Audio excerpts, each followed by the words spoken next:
So first impression of this car. I've always wanted one. Growing up, when I first started getting into cars, I had a boosted Honda, and I'll never forget, me and my buddy, we were driving down the highway, and I used to try to race everything, and I came across a blacked out C6 Corvette.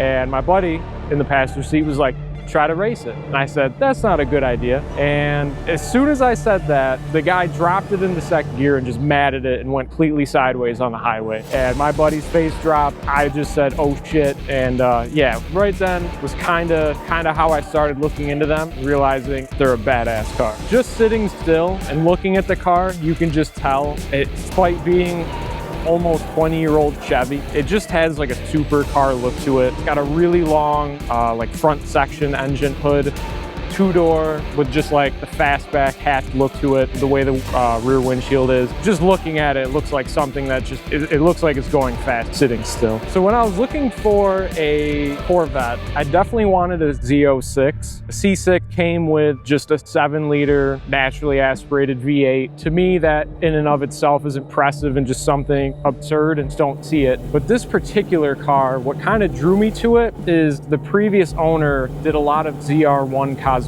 to it. Carbon hood, the carbon roof, carbon halo, carbon body kit around, and like rear diffuser, under tray. On the silver, it just looked absolutely insane. Initially, I was looking for a black one, but this one just kind of stood out. So I actually picked the car up in Rhode Island. It was a 4-hour drive back, and I didn't get on it at all. I drove it like I would drive just Toyota Corolla, but the next day when I got in it, I had to open it up. So I took one of my coworkers who really loved Corvette and LS engine. Then we went to a straightaway road right around the corner from the shop, and I did a second and third gear pull, and I was just speechless. Between the amount of power it makes and the gearing of these cars, they're really tall gearing. You do a second, third gear pull and you're well over 100 miles an hour before you even know it.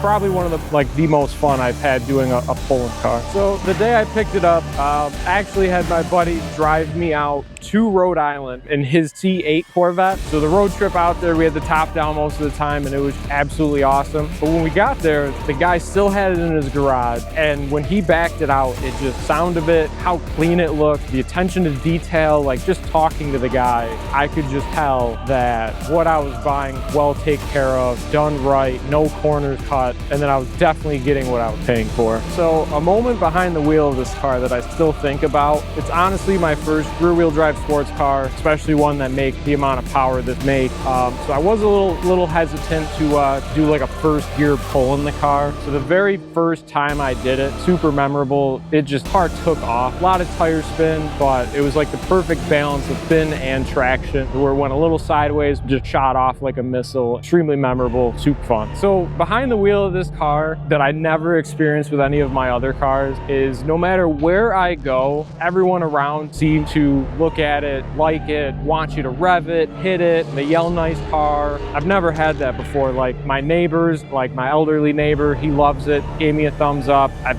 had so many people just pull up next to me, want me to rev it or do a hit. The amount of people that gravitate to it is astonishing. If I'm just trying to go for a leisurely cruise, sometimes I just go and hit the back roads of my town. If I want to go have fun with it, I just try to think of a place where I might not run into a cop, but for the most part, I just cruise around town and just enjoy the car. It pretty much just brings a sense of joy and happiness. When I'm driving and I really don't think about much, if anything, I'm just shifting gears, listening to the exhaust note, just enjoying the way the car feels to the road, how it's planted, how it hooked, how it turns into corners, and just my mind just pretty much goes blank. Definitely starts me off on the right foot.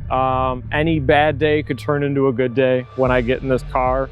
Just one blip of the throttle away, smile on my face, and no cares in the world. The way I bought it, it is pretty modified. The original owner did pretty much everything to it that I had already mapped out in my head. Down the road, if I am going to change anything, it might be some aesthetic things to the interior, maybe some wheels, and then maybe in a few years I'll start digging into the engine again. Definitely the final move, I will say for now. I've definitely said that in the past with previous cars, and then I have a tendency in a few years to already have my eyes on something new. But I feel like this one might be hard to get past. I feel like in a few years it might just turn into doing some more work to it and enjoying it all over again. When I turn the car off and get out of it, the first thing that goes through my head is I don't want to be getting out of it. But aside from that, I take a couple steps back and I just look at it for a minute. It's just a good car to look at. I don't think I'd pass it down. I would definitely put a lot of people in the passenger seat and let them experience the joy of it. Yeah, if I die, just bury me in it. Drop the car right into the ground with me in the trunk.